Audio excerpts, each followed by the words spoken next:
So, what if the Big Bang wasn't a bang at all? In this explainer, we are diving into a fascinating new paper that completely flips our understanding of creation on its head. Get this. It suggests the universe didn't start with a chaotic explosion of matter, but with a silent, brilliant flash of pure light. You know, we all have that picture in our minds, the entire universe exploding from a single, infinitely dense point. But here's the thing. That very starting point is a total black hole in our knowledge. It's what physicists call a singularity, a point where the laws of physics as we know them just completely break down. I mean, think about it. When we use our best theories to rewind the cosmic clock, we smash right into a wall. The singularity. It's like trying to describe something with literally no size but infinite heat and infinite density. This isn't just some tricky math problem. It's a place where the entire language of physics just stops making sense. All right, so how does this new paper even begin to tackle such a fundamental challenge? Well, the author argues that this problem isn't some minor detail we can just sweep under the rug. Nope, it's a crack running through the very foundation of our cosmic origin story. The paper basically points out that by insisting on this impossible starting point, we're forced to invent all this exotic, totally unproven physics, things like quantum gravity, just to get the story off the ground. You know, it's like starting a history book with a chapter titled, "Here Be Dragons." We're basically admitting we have no idea what's going on right at the most crucial moment. Okay, so if the singularity is a dead end, what's the alternative? Well, this paper proposes a beautifully simple detour. It takes us back to something we actually understand surprisingly well, light. So here's the core idea, and it's actually incredibly elegant. What if the very first state of the cosmos was a system dominated by light? Just imagine a super-concentrated gas of photons, or a massively powerful beam of electromagnetic radiation. Instead of starting with matter, we start with energy in its absolute purest form. Now, to build this new model, the paper argues we first need to retool, and this is a big deal, physics' most famous equation so it can work in a universe before matter, as we know it, even existed. And what's really brilliant here is how it highlights a core limitation of E equals mc squared right at the beginning of everything.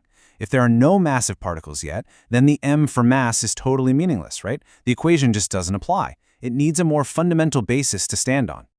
And the solution proposed is surprisingly clever. Instead of getting hung up on mass, which didn't exist yet, we can think in terms of density and volume. By making that one simple substitution, we get a much more fundamental energy equation, E equals rho v c squared. This works perfectly in a universe that's just a sea of energy, before a single particle has even formed. And here's where it gets really deep. That c squared in the equation, it's not just some random number. It's a fundamental property of empty space itself. It actually comes from two constants that are like the built-in rules for how electricity and magnetism behave in a vacuum. This means that energy and the very fabric of space are intrinsically linked through the properties of light.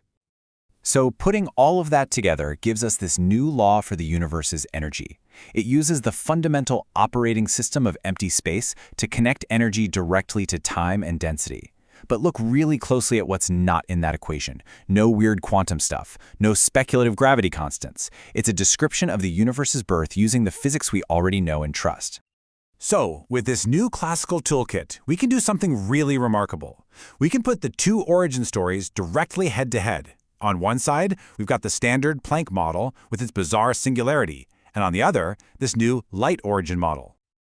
And here it is, the side-by-side showdown. This table just lays it all out. Now, while both models start with a pretty similar amount of total energy, just look at the staggering differences in volume and density. The standard Planck model is there on the left, and the new light origin model is on the right. These numbers aren't just a little different. They describe two completely different kinds of universe at time zero. Let's just zoom in on one stunning difference, volume. The standard Planck model starts in a volume of 10 to the minus 105 cubic meters, a number so ridiculously small it's almost meaningless. But the light origin model? It starts in a space that is trillions and trillions and trillions of times larger, completely sidestepping that problematic infinitesimal point. Now that enormous starting volume has a huge consequence. The initial energy density is way, way lower. As you can see right here on the chart, the Planck model's density is it's off the charts, in a realm our physics simply cannot handle. The light origin model, though, it starts hot and dense for sure, but within a range we can actually work with and understand. To make this comparison even more rigorous, the author introduces a brand new tool called the energy compactness parameter, shown by the Greek letter chi.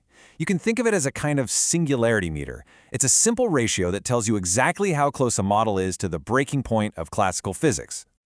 And when we put it to the test, the result is crystal clear. The standard Planck model scores a chi value of nearly 1, which is the literal definition of a singularity. The light origin model, on the other hand, scores a value much, much less than 1, and that places it firmly in the realm of classical, non-singular, and, most importantly, understandable physics. So what's the big takeaway from all this? I mean, why does shifting our starting point from a singularity to a simple flash of light actually matter for the field of cosmology?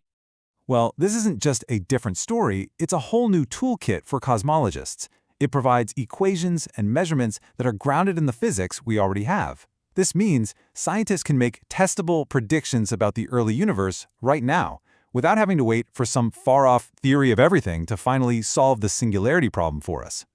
And really, the bottom line is this model offers a kind of classical bridge to the very dawn of time. As you can see here, it could allow us to connect the physics we understand and trust today directly to the moment of creation, building a sturdy path right over that collapsed, impassable canyon of a singularity. And all this leaves us with a truly provocative final thought. It reframes that violent, chaotic explosion we always imagine into something, well, something more fundamental, more elegant. A universe not born from a bang, but born from a flash of light itself.